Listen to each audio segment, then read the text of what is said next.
O que o IPCC coloca? De que é absolutamente fundamental conter as emissões de gases de efeito estufa na atmosfera em 450 partes por milhão, para que nós tenhamos uma chance de, até o final desse século, conseguirmos manter a temperatura média do planeta não ultrapassando 2 graus. Até 2 graus já se prevêem consequências dramáticas. Com menos de 1 grau, tivemos até agora um aumento de temperatura da ordem de 0,8 graus, desde o início da era industrial. Então, com 0,8 graus, tivemos recentemente fenômenos meteorológicos de uma violência absolutamente inédita e inacreditável, com ventos de 350 km por hora no tufão que destruiu uma parte das Filipinas. Já tínhamos tido fenômenos análogos em outros países. Então, imaginem com 2 graus e imaginem com 4, com 5, no prazo de vida dos nossos netos. Não é um futuro daqui a muitos séculos, é no final desse século, quando estarão vivos os nossos netos, se nada for feito em termos da intensidade de emissões de gás de efeito estufa na atmosfera. A temperatura, segundo o IPCC, poderá, na média, aumentar até 4 graus, 5 graus, 6 graus acima daquilo que ela é hoje. Isso seria uma catástrofe de proporções inacreditáveis, porque representaria o colapso da agricultura numa série de países. E, nesse sentido, penso que os colegas aqui que representam a agricultura brasileira deveriam se preocupar muito com essa questão. Verdadeiras guerras climáticas no futuro.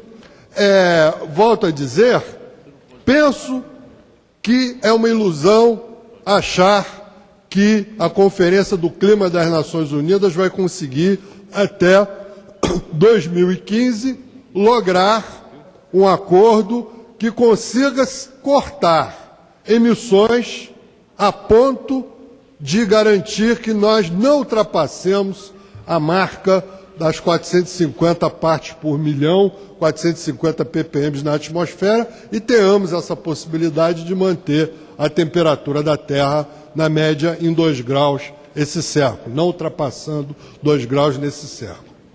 Bem, por isso devemos rejeitar o processo das Nações Unidas? Penso que não. O processo das Nações Unidas é o mínimo denominador comum, aquele que, de fato, se é assumido, ele compromete 193 países.